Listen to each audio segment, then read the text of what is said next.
So this was an Amazon review. Why are people even making movies like this? I mean, the concept is literally following around chipmunks. The cartoon is fine, but why you gotta bring the real world into this?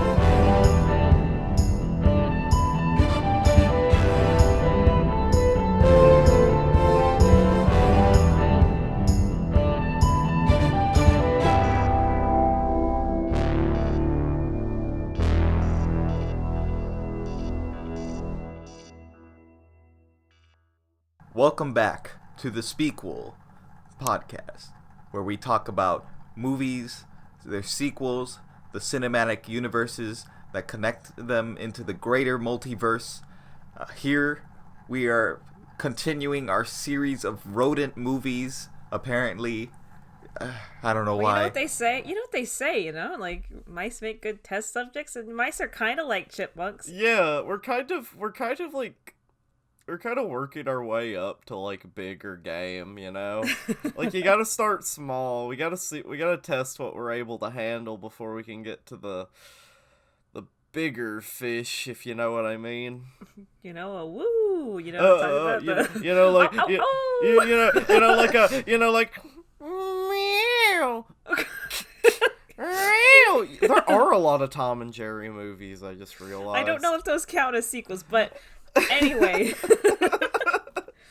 We have a lot to discuss with this movie. I mean, this is a movie, it's called the Squeakuel, which is very funny. I think that they knew it. Funny. The first one, Alvin and the Chipmunks, was so successful, it basically revived the franchise of Alvin and the Chipmunks, because there was no kid in that generation who knew what the fuck Alvin and the Chipmunks were until that movie came out. And now they have like a whole new audience. They can just do it again. They can take all their ideas from the old stuff and do it again, but like this time with Katy Perry songs. In the real world. Exactly. Nothing to restrict them. They're not bound to a cartoon reality anymore. These chipmunks are free, and so are their female counterparts. The Chipettes, who show up in this movie, they make their debut, and they're a great big part of this movie. I would argue that they might have been the selling point of the movie. The Chipettes may have been the thing that people saw the most of when they saw a commercial or an advertisement. And I'm sure that was probably one of the big selling points for this movie, is come see the Chipettes, they're great.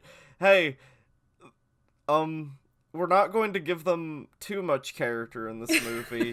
Yeah. They will, but there will be two more after this, so don't worry. They're sticking around. They knew there would be two more. They just knew it. They knew there would be two more. There's no way these movies couldn't sell back then. Like, I remember all of my extended family, that whenever they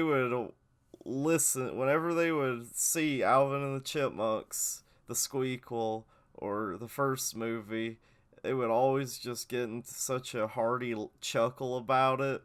And it's kind of weird considering these movies somehow ended up in space. Random TV broadcasts, I guess. Yeah. Going out all that way. Like, I remember my aunt, she always thought it was so funny. She would see the Chipmunks and she would go, "Oh, that's so cute." And that's not how she actually said it, but that's basically, the equivalent on Earth.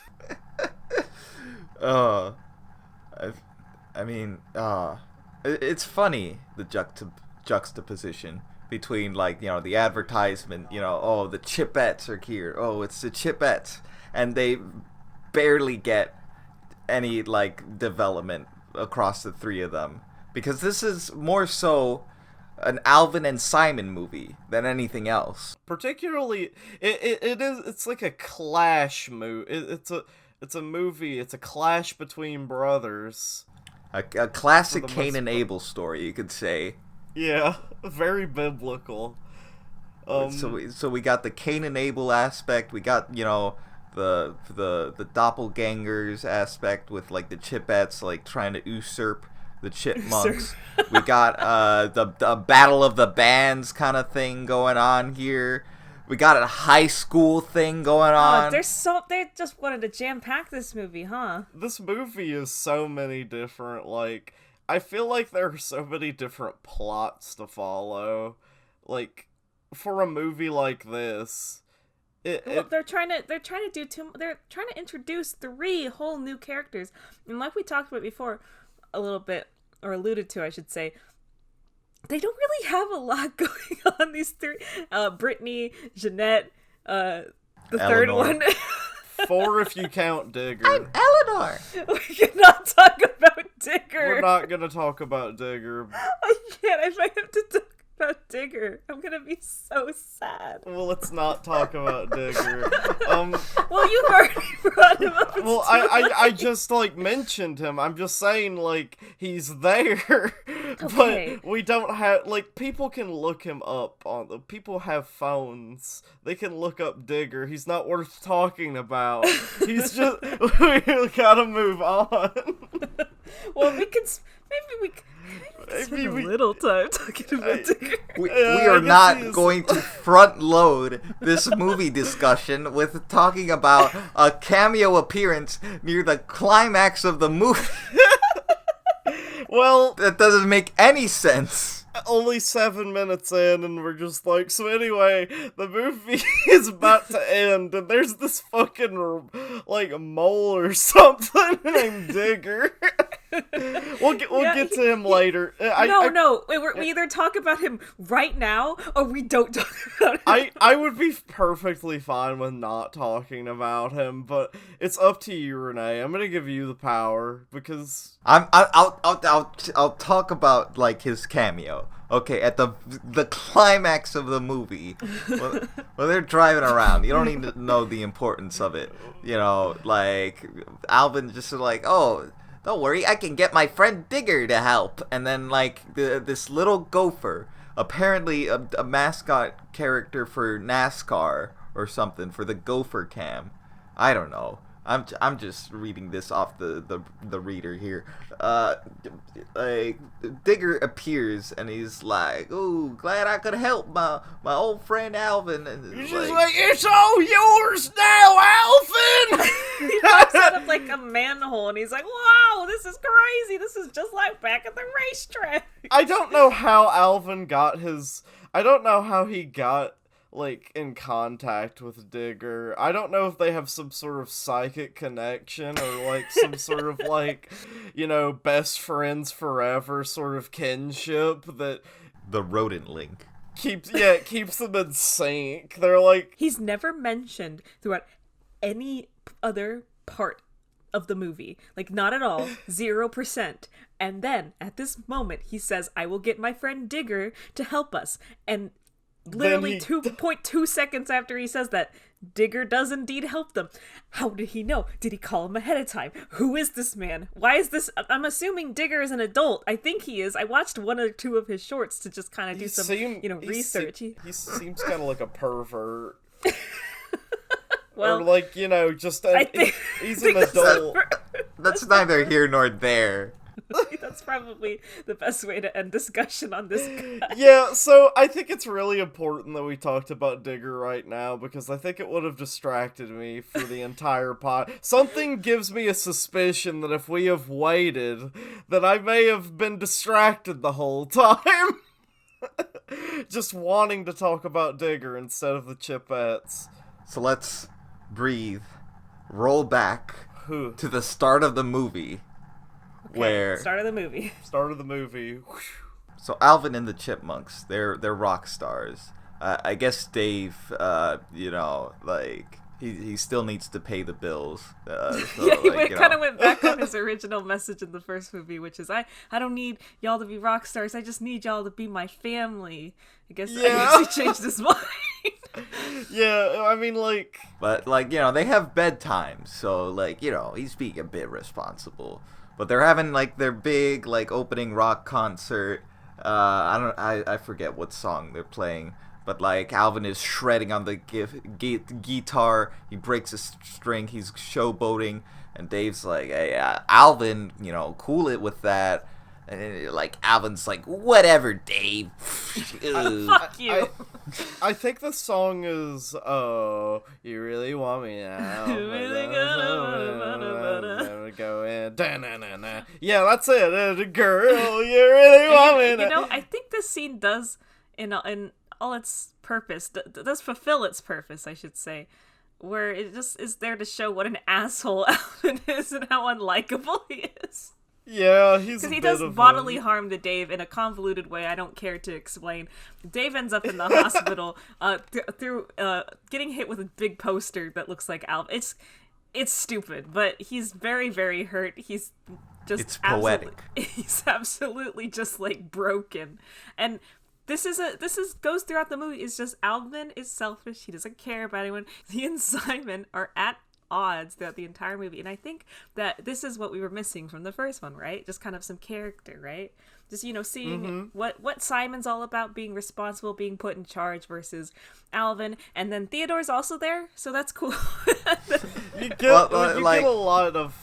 Theodore's more of a plot point than anything, where he's like, we can't argue in front of Theodore. He's the baby. Theodore is our little brother, and we have to protect him. We can't let people make fun of his butt. That ain't right. He's our little brother, and brothers stick together. At least for Theodore. We don't have to like each other. we can hate each other, but for Theodore. You know what I really would like to talk about? What? I would really like to talk about the kind of, just how used to seeing singing chipmunks the whole world is. You know, like... Oh, yeah. What... Okay, you see them on TV, right? Like, you hear about the news, maybe you're scrolling through Twitter, and somebody's like, I was just at the Chipmunks concert, and you see, you know, them posting about it. How much would you think of it as, like, actual chipmunks, and less like, you know, like a Hatsune Miku concert where it's just like a hologram? No, I would think it's, like, fake, like, CG'd and stuff, like, you know. Yeah, most people, I'm sure, would assume that Alvin and the Chipmunks are sort of like a Hatsune Miku situation. Like, oh, so, like, they're like gorillas, kind of, huh? They're like a Vocaloid. That's cool. But then, that's imagine really neat. You think that, and then you go to school and you open your locker and you kind of hear the person next to you open their locker, and you kind of look over, and you look down, and there's Simon from Alvin and the Chipmunks, and he's in your school, and he's opening his locker that's next to yours. Hey, Lockeroomy! Looks like I'm Alvin. I'm a rock star. How are you? Okay, Lucy, now it's your turn. You're in high school. Okay, I'm okay. Alvin, and I'm like staring up at you, and my arms are on my tiny waist. So I'm like looking up at you. Oh God! But no, how are you? No, I mean, really though, everyone in the high school seems to have really different like reactions. Most of the people are acting like, oh my God, these chipmunks, these pop stars, these rock stars, they're in our school. Isn't that so cool? And then there's some weirdos who want to like bully them. Yeah, there's like some weirdos who like, I don't know. It seems kind of like they don't want to bully them for any other reason other than that they're like little rodents. Like, well, they were little rodents macking on their girls, yo. You know. Oh man, yeah. Oh yeah, that's right. I forgot that there was a lot of that in this movie of these shitty men being like, you need to get away from the ladies because they're ours, and they're just like, what do you mean?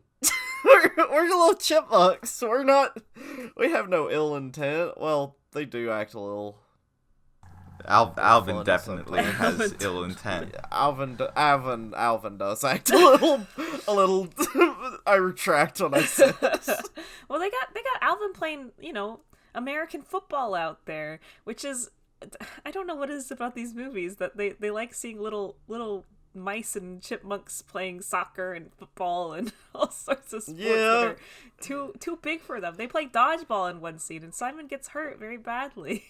Well, there's always the possibility when you do a scene like that to where you can put the little guy on the football or the ball and you can make him fly through the air like it's a big old rocket ship or plane or something. It's like, whoa! This doesn't look safe. I hope they're all right at the end of this. Right. Like, they put Alvin on the football and they throw him like towards the what is it called in football terms? The field goal? No, that's the yellow thing. I'm talking about the actual the end zone. Yeah, that's it. The end yeah. zone. They throw him towards it, and he basically like rides it over, and then kind of lands backwards so that he touches the ground before the ball does, and he technically the ball never touched the ground, so touchdown. Is that legal? Can he do that? Well, there are no rules against somebody who is 3 feet tall, 3 inches tall, playing the game. If there are any rules about a tiny person riding the football across the like if you're able to latch them onto it and you could throw the ball with them attached, is that illegal? I don't think so. That's a loophole. Not in this crazy world. Not in this crazy world. This is like, yo, the chipmunk did it! He won the football game! So I think it needs to be mentioned, like how we get to like these arcs and like why Simon and Alvin clash. Well, like first thing, the new status quo where like Dave is in the hospital, so they're getting taken care of by their Aunt Jackie, except they don't because she falls down the flight of steps. stairs. She's okay, but then she gets hit by something, doesn't she? She gets hit by a car at the very end, and like she's like hospitalized, and that's how we see her. I don't think we even see her till at the end of the movie. I'm sorry, we do. But oh, okay, we do. Was the early 2000s just like...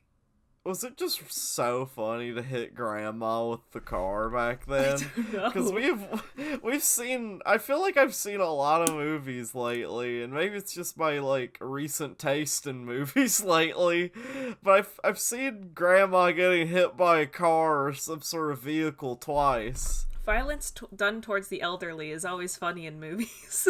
Especially ones for children. It's so funny, Paul Blart.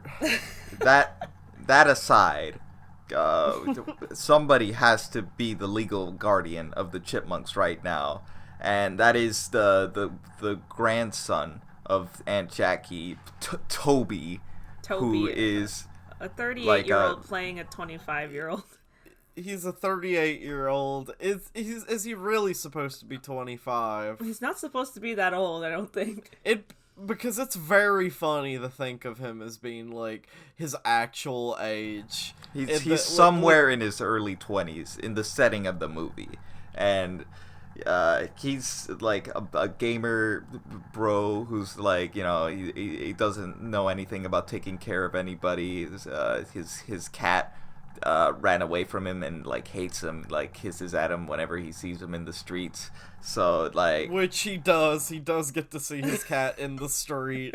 As, like, his cat, which I'm pretty sure he didn't live close to them. I don't think Aunt Jackie and Toby lived close to old Dave. And he meets his cat in front of the Chipmunks residence. And it hisses at him. Here's something I've just thought about. Yeah. Now, I know I keep bringing up imagine if it's suddenly Chipmunks, but imagine if suddenly you're, like, your kind of estranged Uncle Dave. He comes to the family Christmas party, and he's like, I know you've been seeing a lot about it on on the news and TV and stuff, but and I'm sorry I kept it from you guys for so long, but yes, I adopted 3 little boys. Here they are. And he holds out his hand, and now you have chipmunks for cousins, but not just any chipmunks. Alvin and the Chipmunks. Rock stars. Now this is a different situation than the Stuart Little conundrum, as I like to call it, because the Stuart Little problem. Because these are famous rock stars, and you know about them, but now the new information is that you're related to them. Right. So it's less like you get presented with some like really lame nerdy ass chipmunks, like how Stuart Little was just the worst kind of guy to suddenly become your brother, but you get confronted by like these like rich, famous, well-known, like so well-known and well-liked that they've just instantly become popular in maybe the like year since the last movie. Their high school principal has a tattoo of them on her arm. Like, that is some power there. These little chipmunks were able to turn around already adult woman very, very,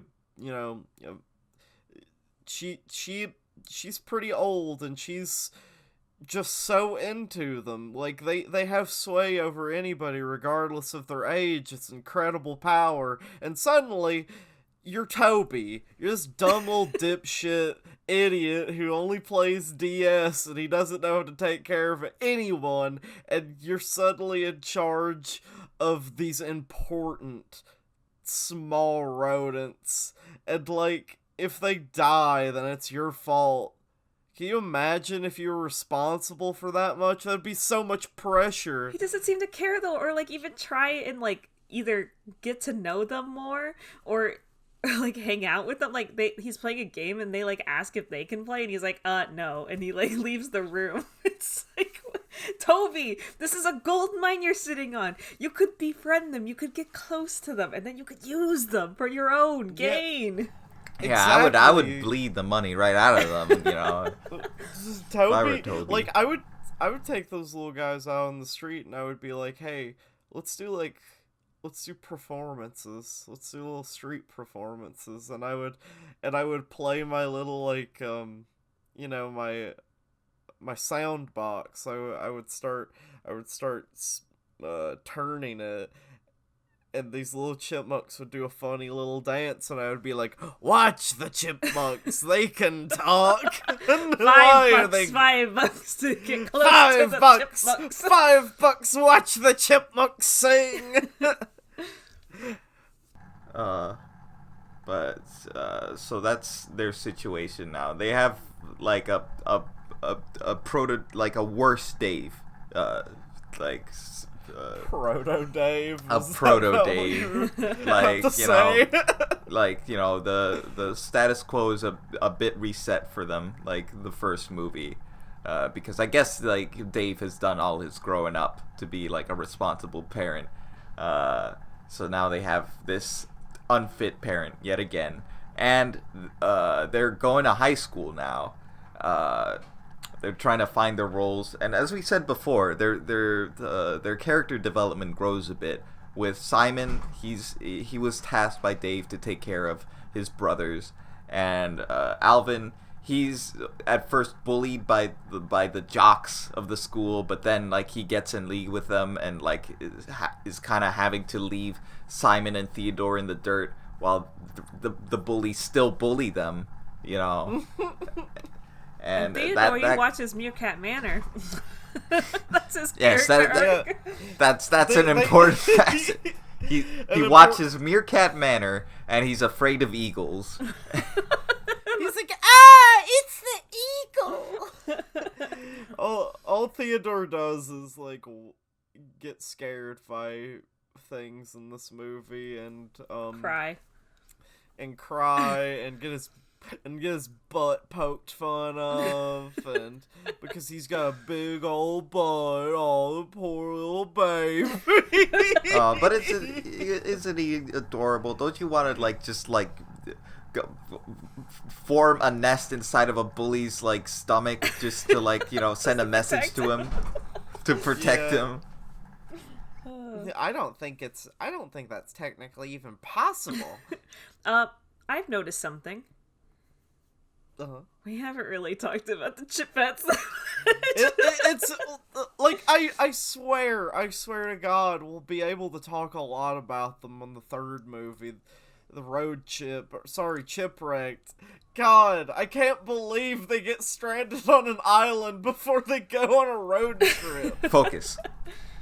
But focus. The truth of the matter is that a lot of the actual genuinely interesting stuff in the movie has nothing to do with the Chipettes.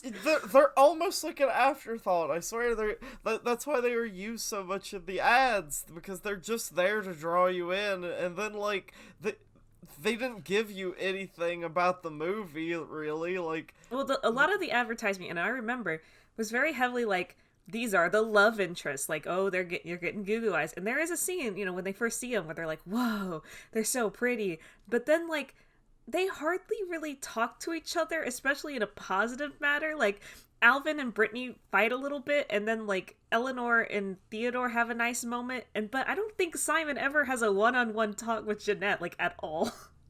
I don't think he does either.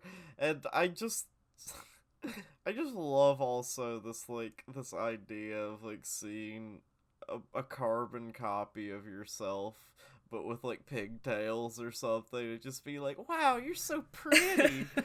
How vain these chipmunks. and their characters feel very like half written, at least like there's lines left in where it just feels like they were like setting up something, or they had set up something in an earlier draft and they just completely cut it out. But what do I know? Rene, I think it was you who said this during the scene where like Eleanor and Theodore are having like a moment together, and you said, "I'm sorry, but that's the same character standing next to the other," and that tickled me so much because it's so true, especially with Eleanor. She is just Theodore. Like, they are the same character. They're mild-mannered, a little shy, like, they're just soft-spoken. They even have this, they have the same cadence. So it's just like, well, I think you look okay. That's what's kind of hard to talk about them. Because like they're Alvin and the Chipmunks, they're already developed. They have the history of the first movie, which was like trying its damnedest to set up so much stuff, and they're doing the same thing here again with the Chipettes, but they're sandwiched between like the even more like pressing plot point of like the brothers' quarrel, but like. It's an important facet of this movie because it's where like David Cross's character Ian comes back into the story. He finds the Chipettes in like a FedEx like bag shipped right to his office. By the way, he's out of a job. He's in the garbage chute portion of the building he used to work at, the building he used to be a producer of. He's talking to the rats of the building. He's really down low on his luck until he finds these Chipettes, and this is what makes the difference for him. What's gonna change it all around, so that he enters them in this big battle of the bands for like the schools, so that like the music program can get the funding. That's like the big thing they're all worrying about. Like the Chipettes being involved, like set up a lot of the conflict in the movie, like the conflict between Alvin and Simon. Alvin wants to do football and the music thing, but he, ends up missing out on the Battle of the Bands thing that was really important. And Simon and him have, a feud about it and stuff like that. And the Chipettes being introduced, it causes ripples in the story that wouldn't be there, but at the same time they also don't really have much agency, and they're also kind of being tricked by Ian, so they don't really do anything until the climax where they have to be rescued by Alvin and his best friend forever, Digger. The thing about it is that aside from like a few scenes of like them having goo goo eyes over each other, you could have just like replaced them with like rats, like actual like real life rats, and like it probably would have ended up the same way, and that's a shame. I'm sure they'll get more development in the sequel movie, the sequel to the Squeakuel. We can only But- hope, right? I wonder if they're still going to be like living like well I know what's gonna God, I kind of want to watch like the third movie tonight. Just can't And even wait.